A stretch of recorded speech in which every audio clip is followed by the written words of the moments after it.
Tonight on 5.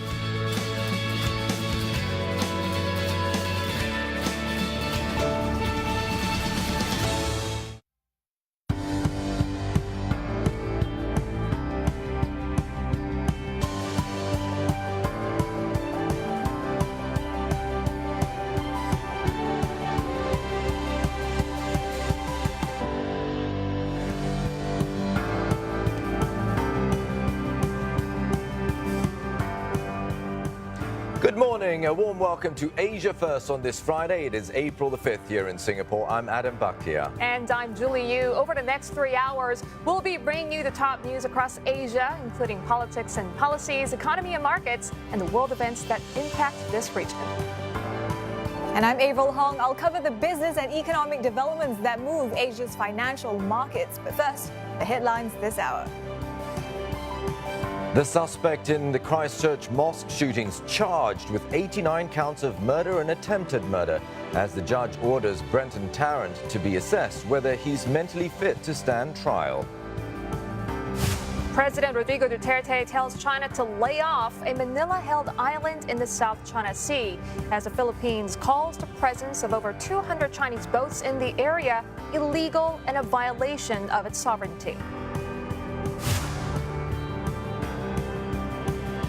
It's our duty to adapt to the challenges like radical Islamic terrorism, cyber attacks, uncontrolled migration, Chinese strategic competition, and indeed, still, Russian aggression.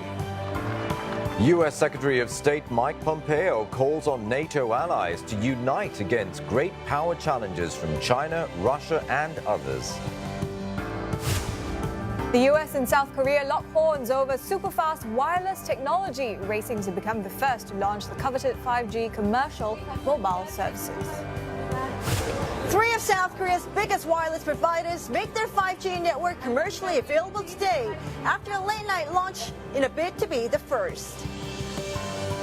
Well, TGIF, folks, finally at the end of a very busy week, and things are not about to slow down anytime soon. In fact, quite the opposite. We have got a lot of ground to cover in the next 3 hours of Asia First with our reporters across the region and, of course, top analysis on the top stories of the day with our guests. Yeah, indeed. Also ahead on the show, we are 1 week away from the April 12th Brexit deadline as UK lawmakers scramble to break the impasse on how the UK should leave the EU.